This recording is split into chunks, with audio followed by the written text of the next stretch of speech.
कभी दोबारा बलिया आएंगे हम लोग। अच्छा सर, मेरठ में एक किसान ने आत्महत्या करने की कोशिश की है, पेट्रोल डालकर जो है आग लगाने की कोशिश की है, क्योंकि वन विभाग उसकी जमीन पर कुछ करने जा रहा था।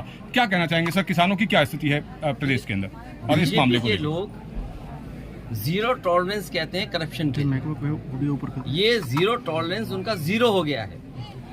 और जब एसडीएम और अधिकारियों के कार्यालय न्याय नहीं दे रहे हैं तो मजबूरी में उसको आत्महत्या का रास्ता अपनाना पड़ा।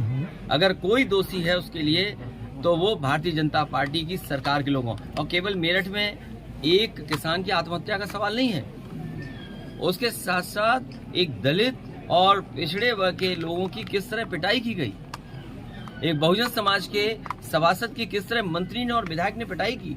बताओ क्या कार्रवाई की इस सरकार ने? जो हमेशा बुलडोजर की चालू करके रखते हैं, क्या उस मंत्री के घर पे बुलडोजर जाएगा जिसने बहुजन समाज के सभासद का अपमान किया है? क्या ये वही बुलडोजर एसडीएम के घर की ऑफिस को तोड़ेगा? कि जिस एसडीएम या जिस अधिकारी की वजह से उस किसान की जान चली गई। तो जीरो टॉलरेंस इसलिए नारा दे रहे हैं जिससे हमारा गरीब समझ ही नहीं पाए।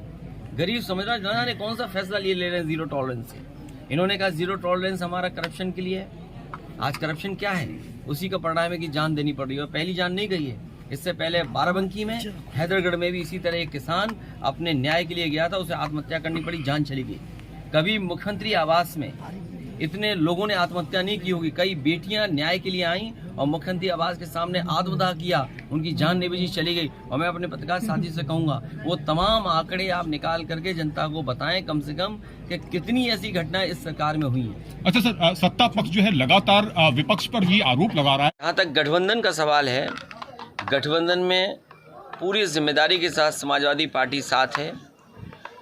गठबंधन में किसको कहाँ लड़ने का मौका मिलेगा बहुत जल्दी आपको जानकारी मिल जाएगी। एक बात तो साफ है, न केवल उत्तर प्रदेश बल्कि देश की जनता भारतीय जनता पार्टी को हटाना चाहती है।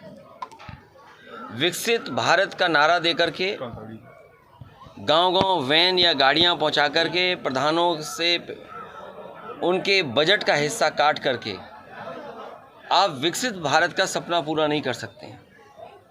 जो आपके घोषणा पत्र रहे, जो आपने संकल्प जनता के बीच में रखे, वो आखिरकार आधे अधूरे क्यों हैं?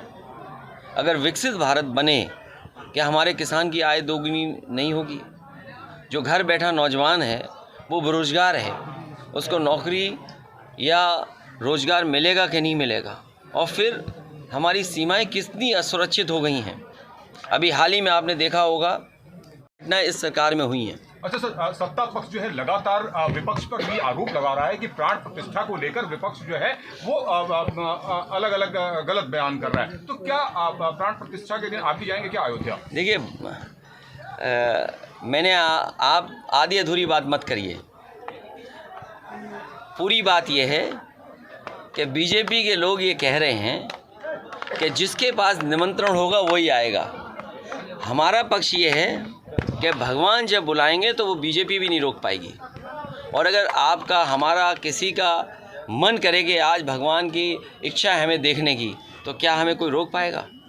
सर एक आखिरी क्वेश्चन सर। तो ये सवाल ये है कि भारतीय जनता पार्टी कैसे तय कर सकती है किसको बुलाना है किसको नहीं बुलाना है? अच्छा सर, महादेव वाले घोटाले में तो इसका मतलब भगवान श्री राम जी की तरफ से नहीं है बुलावा, ये भारतीय जनता पार्टी की तरफ से बुलावा है। एजुकेशन तो भगवान तो भगवान नेता है और एजुकेटेड भी है, खासकर देखा जाए, लेकिन जो एजुकेशन की बात होनी चाहिए